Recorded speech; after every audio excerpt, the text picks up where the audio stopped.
And I say, hey! Arthur Reed is building a model airplane because it's 1999 and Minecraft won't be a thing for 10 years. DW sees this as a golden opportunity to pester the crap out of her brother. Over the next several days, DW makes Arthur's life a living hell as he spends God knows how many hours perfecting the one possession his little sister has yet to ruin.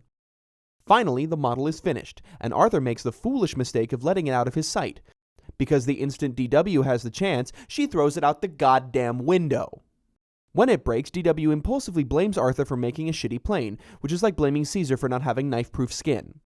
DW continues to taunt her brother as he weeps over the shattered remains of his painstaking efforts, leading to one of the most cathartic moments in television history. It's not my fault if you made a plane that can't fly. I told you not to touch it! DW runs crying to her mom like the snitch she is. The Reed parents are Team DW, as they instantly take side without even asking her how the model broke in the first place. How did it happen?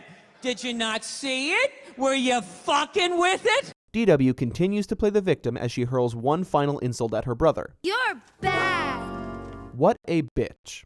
Arthur's parents ground his ass. They promise that DW will also be punished, which we never see carried out.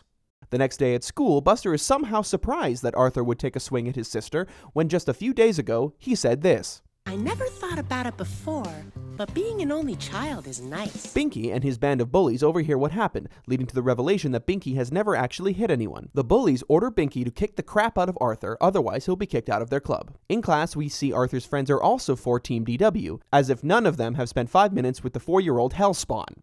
Meanwhile, Binky goes to scrupulous lengths to avoid Arthur, even though he could just lie to the other bullies and say he punched him at any time. But whatever, we gotta fill 11 minutes somehow. That afternoon, Binky walks home with the other bullies when, surprise, surprise, Arthur shows up.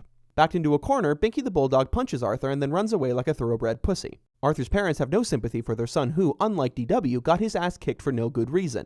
Instead of calling the school to have Binky expelled, they gaslight Arthur into believing this was a teachable moment.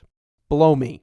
Drinking his parents' Kool-Aid, Arthur gives DW an unearned apology. In return, she gives him a half-assed apology and even then manages to fuck it the fuck up. But what kind of a stupid plane doesn't fly? A model plane? Well, I didn't know. I'm just a child. Give me a break. What a bitch. The next day, we see Binky racked with guilt over what he did. Lucky for him, Arthur is now thoroughly brainwashed and thanks Binky for beating the shit out of him. Let's review. DW repeatedly messed with Arthur's model plane despite being asked several times to leave it alone. When she threw the model out the window, she tried to make Arthur think it was his fault that it broke.